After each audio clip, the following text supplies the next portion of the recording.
UN food official warning that the affordability of fertilizer is going to potentially impact crops in 2023 by 40%. That's right, a 40% drop in global grains production due to the affordability of fertilizer out there. And folks, I'm not going to be just talking about that. I'm going to be talking about just the flat out lack of fertilizer. There isn't enough fertilizer going around. We're going to go through Europe and see all the production facilities that are shut down real fast here. And we're going to be looking at what the impact of this is going to be both in the United States as well as elsewhere. I also am going to really quickly cover the massive flooding in Southern California due to Hurricane K that has brushed Southern California and is flooding those whole areas with quote-unquote months to a year worth of water rainfall in just 2 days. We're looking at massive catastrophic flooding from San Diego all the way up to LA and across the whole desert area. Those aren't huge crop growing areas, but there are some crops that are grown there that will have an impact as well. If you are in those areas, be aware of flash flooding and stay safe out there. All right, let's go into fertilizer shortages here, folks. So we got fertilizer plants across Europe. We're talking 28 fertilizer plants are now offline in Europe. Slovakia, Croatia, Bulgaria, Turkey, Italy, Spain, 7 in Germany, France, Belgium, UK, 5 plants in the Netherlands, Norway, Lithuania, 3 plants in Poland, and of course Romania. We have plants across Europe that are being shut down due to lack of natural gas and also extremely high prices of natural gas. It is uneconomical for them to produce fertilizer, and so over the past number of months, they have stopped almost altogether the production of fertilizer in Europe. Where is this fertilizer going to come from? Because over in the United States, we see the fertilizer plants have been shut down as well. Due to high natural gas costs. Not completely, but somewhat. And then we see elsewhere around the world, we see fertilizer plants being shut down as well as a lot of fertilizer plants have been repurposed for the production of DEF and AdBlue. We talked about DEF and AdBlue shortages out there, but they were able to shift relatively quickly the production from fertilizer over to those critical components due to the Green New Deal and all that.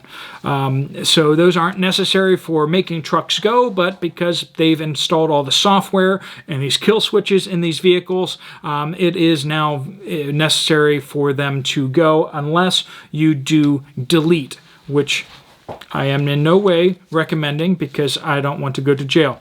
But if you don't know what I'm talking about and you search on your own, that's on you, folks. All right, so the UN is now saying that massive shortages around the world of food production next year due to fertilizer shortages. So we have been eating through previous year's production of fertilizer, and that is a big problem. Now, I know a lot of you folks may just go out there and say, well, why don't we just use animal fertilizer? The simple fact is that there is not enough animals out there. Even if we were to cover all the land that is farmland with animals, we would still not be producing enough animal fertilizer in order to fertilize the crops.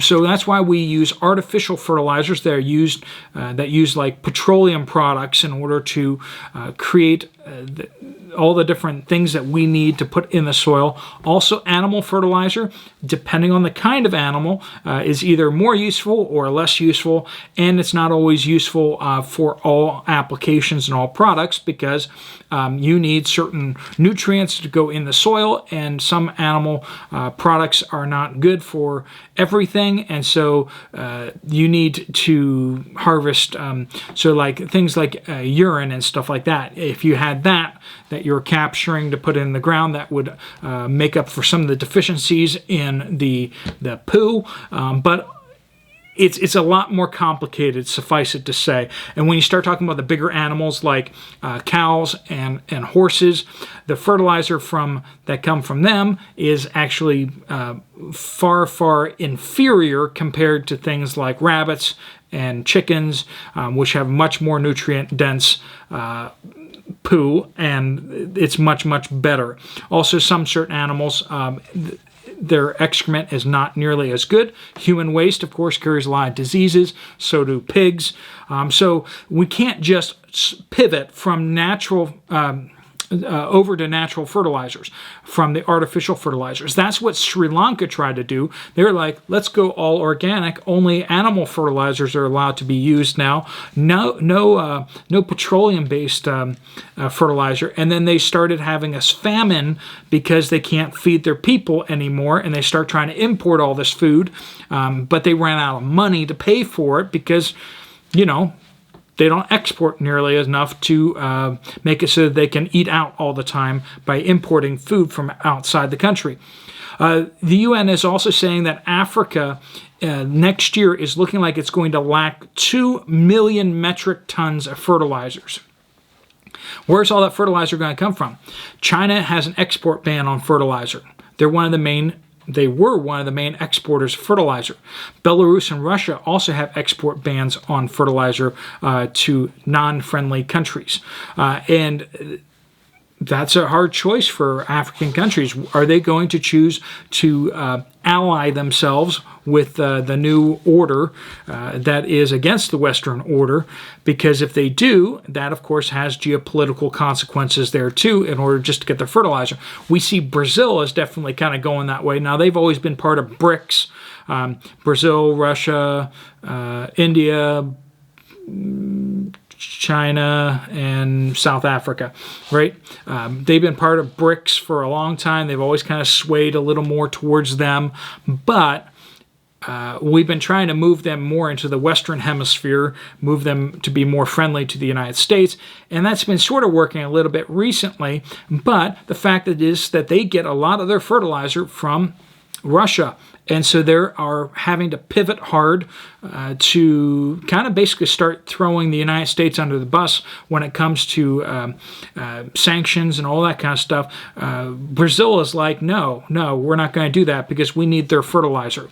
And that's what we see happening right now is that they are importing fertilizer as well as oil and energy directly from the Bear country there in order to meet their needs for domestic supply.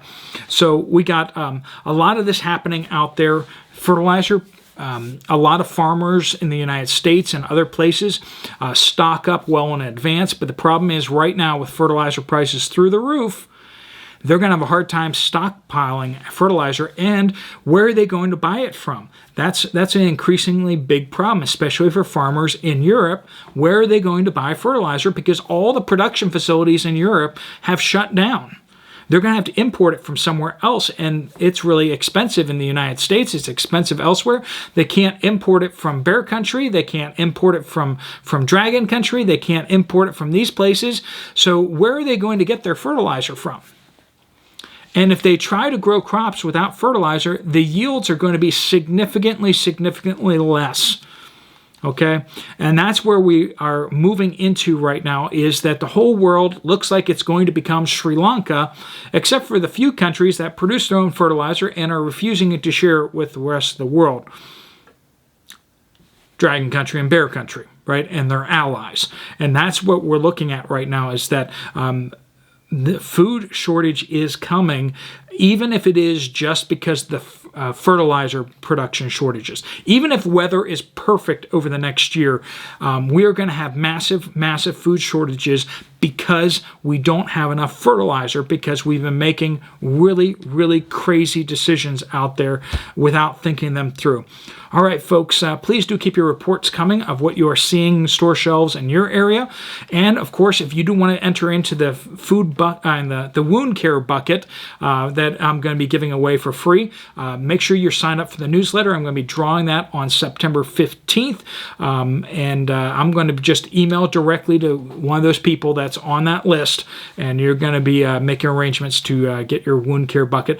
If you want to get those deals that are at Refuge Medical, you can go over to their website. There's a link down in the description down below. Make sure you use my code on there in order to get your 10% off any kit. And then if you buy certain thresholds, you get free products. So check out that on their website over there. All right, folks, if you like this video, you might want to check out my other video right here. I'll see you over there. Otherwise, I'll see you later. Steve Poplar out.